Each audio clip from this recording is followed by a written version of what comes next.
Hello, everyone. Thank you for being with me and welcome to my podcast. I'm Valerie, and today I want to talk about something that matters to all of us, our children's well being. But before diving into the science, let me start with a story. Not long ago, a friend asked me for help. His daughter had been struggling with depression for a long time, and he thought I might be able to talk to her since we are around the same age. Actually, I'm not a psychologist, but he hoped I could connect with her more easily. I understand that's a bad situation for my friend. So I decided to learn more about it and then chat with his daughter. After a short conversation, I began to understand what was going on. She had just started high school and her grades had dropped significantly. She felt overwhelmed, couldn't cope with the pressure, and eventually stopped going to school. She's been staying at home for over 1 year now. What struck me the most was how common this kind of situation is. In China, there are many teenagers who are quietly facing similar challenges, often without enough support or understanding from those around them.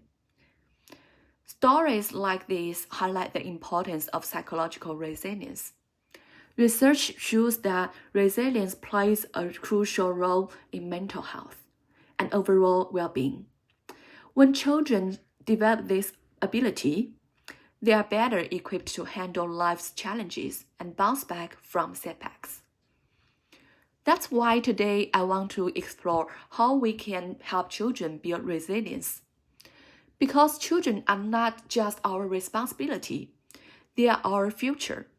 Their well being affects not only their own lives, but also the health of families, schools, and communities.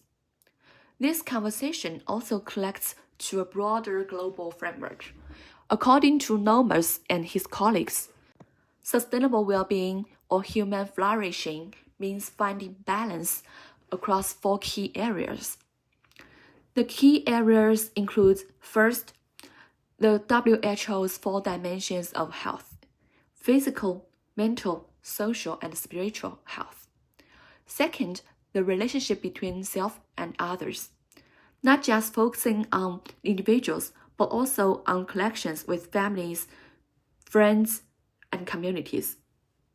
Third, the interaction between people and environment, reminding us that human well-being is closely tied to the health of the natural world.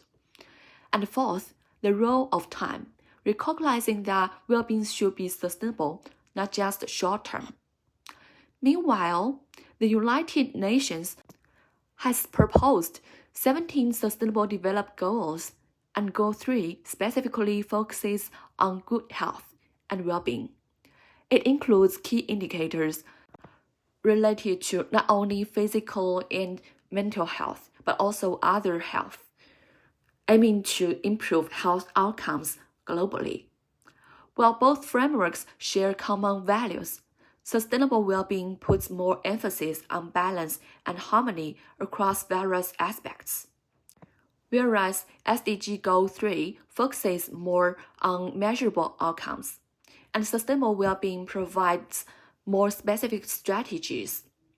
Therefore, in this podcast, I will build on the idea of sustainable well-being to explain why resilience matters and how we can help children develop it. So, why is resilience so important for sustainable well-being? I guess there may be four reasons. First, resilience supports a child's mental health and emotional health. Children with resilience are more likely to thrive, even when facing stress or failure. Second, parents deeply care about their children's well-being. When children are doing well, parents experience peace of mind and emotional satisfaction. Third, families are the foundation of communities. Supporting children and parents contributes to stronger, healthier societies overall. And here's something even more important.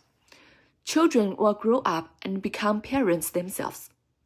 The way they face challenges today will shape how they raise their own children in the future. In this way, resilience doesn't just affect one person, it gets passed on, and it shapes the future of families and society as a whole. Understanding this, many parents have probably seen their child break down after a failed test, a lost competition, or a conflict with classmates. It's painful to witness, and we often ask ourselves, how can we better support our children during these moments? We all want our children to be strong and confident. But have we taught them how to recover from failure, how to deal with disappointment, and how to get back up after falling down? In today's fast-paced and competitive world, children need more than just academic success. They need emotional strength. The kind of strength that helps them keep going when things get tough. While schools can help, this kind of support can't be left to educators alone. Parents, caregivers, and communities all have a role to play. This ability to bounce back, stay strong, and grow through adversity is what we call psychological resilience. Positive psychology teaches us that resilience isn't something we either have or don't have. It's not fixed. It's a skill that can be nurtured, practiced, and developed over time. In today's podcast, I will take you through 3 parts. First, what psychological resilience really means. Second, what can we do to help children build it? And third, what are the measurable targets? So, what exactly is psychological resilience? It might sound like a technical term, but in reality, it simply means the belief that when things go wrong in life, you can bounce back to normal. And resilience has also been included as one of the dimensions of well-being in some research. Resilience means not breaking down in the face of challenges, not running away from problems, being able to get back up after being knocked down. Resilient children are not emotionless. They feel sadness and frustration, but they understand that this is not the end. There are ways to cope. They can try again. Positive psychology emphasizes that resilience is not something you are born with. It's a skill, a capacity that can be learned and developed over time. And the way parents respond to their children, the emotional environment at home, and how we deal with problems, all of these deeply influence how resilience grows. Before I explain how to build resilience, we have to set a clear goal. That is, to equip parents and educators with simple science-backed tools that help children build emotional strength and bounce back from life's challenges. This goal is not a replacement for therapy or professional care when needed. Instead, it complements them. While professionals can repair what's broken, our job as caregivers is to build what's strong. 2 powerful ideas from positive psychology can get us here: the broaden and build theory and the concept of growth mindset. Many studies have already shown that this theory and growth mindset helps build resilience in both children and adults. In broaden and build theory, developed by Barbara Fredrickson, explains how positive emotions like joy, curiosity, or pride can open individuals' minds, broaden their awareness, and help them step back to see the bigger picture.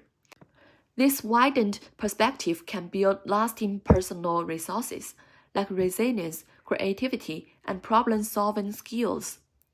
Parents can support this by asking their child daily, What made you happy today? Keeping a simple gratitude journal together. Talking openly about positive feelings like pride, excitement, or hope. Educators can highlight emotional growth, not just grades. Celebrate small wins and adaptive thinking. Share real-life stories of people overcoming challenges.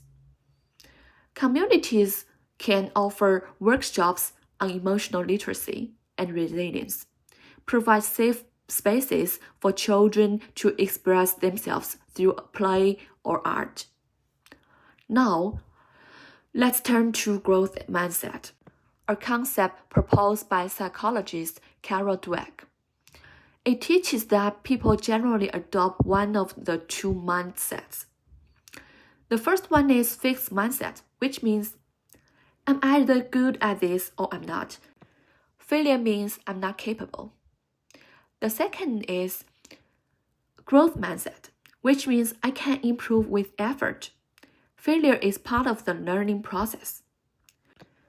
This mindset shows up in children's self-talk. When they face failure, do they think I'm not good enough or I haven't mastered it yet? This difference in thinking shapes motivation, confidence, and persistence. And parents have a big role in shaping that mindset. For example, if parents always say, "You are so smart," it might sound nice, but it reinforces a fixed mindset. However, if parents usually say, "I saw how hard you worked on this," which will encourage a growth mindset. We want kids to understand that failure isn't the end. It's a chance to grow. Based on this, parents can praise effort, not just results. Recognize persistence and problem solving. Educators can help students see mistakes as learning opportunities. Communities can create public events that promote emotional strength and resilience. To track our progress, here are 3 measurable targets. First, we can do weekly emotional check-ins at home. For example, parents commit to having at least one open conversation per week with their child about emotional highs and lows. This helps kids name their emotions, feel heard, and build trust with their parents. These chats don't need to be long, just honest. Over time, they create a safe emotional space at home. Second, we encourage growth mindset language in classrooms. Schools offer teacher training on how to use growth mindset language every day. Teachers can say some things like, "You haven't mastered it yet," or "Mistakes help us learn." When this language becomes part of the classroom culture, it changes how students see failure and themselves. And third, community can provide resilience workshops. Local centers or schools host monthly events to teach families simple tools like breathing exercises, storytelling, or gratitude practice. These gatherings also help parents support each other, share ideas, and feel less alone in the journey of raising resilient kids. These actions may seem small, but when they are done consistently, they can make a big difference. Of course, there are some challenges as well. Many parents are already overwhelmed by work and stress. They may feel they don't have time or energy for emotional conversations. And in some cultures, expressing emotions is still viewed as a sign of weakness, especially for boys. This can stop children from opening up. However, current research has shown that boys are less resilient than girls. Third, some parents feel unsure about what to say or how to support their child's emotional needs. They may fear saying something wrong. Fourth, not all families have equal access to mental health resources, school programs, or community events. This creates an unequal starting point. Fifth, there is often a lack of training and support for teachers and community members who want to help but don't know how. Without structured guidance, even well-meaning efforts may not have lasting impact. Lastly, some schools and communities may not prioritize emotional education at all, seeing it as less important than academics or disciplines. This mindset can slow down changes. But these obstacles are exactly why this work is so important. We need solutions that are accessible, culturally sensitive, and practical. Lastly, let me share something personal. In high school, my parents cared mostly about my grades. When I failed, they criticized me harshly. During the college entrance examination, I was under so much pressure that I became physically ill. For a long time, I thought I wasn't strong enough. But eventually, I learned to cope, reflect, and grow. I was lucky, but many children don't find the path on their own. Back to the story we began with. If the girl had received support in building resilience from her family, school, and broader social environment while growing up, she might have been able to avoid struggling with depression. That's why I care deeply about this topic. But I have to admit, resilience only can address similar issues. But it's still very important for our well-being. So here's my final call to action. If you are a parent, take 5 minutes today to ask your child how they are feeling. If you are a teacher, find a moment this week to encourage emotional strength in a student. If you are part of a community, ask how you can support families in building resilience. Let's stop waiting for someone else to fix things. Let's start together. Because helping one child build resilience doesn't just change their own future. It strengthens families. It transforms communities. And it brings us closer to a world where sustainable well-being is not just a dream, but a shared reality. Thank you for listening and for being part of this journey.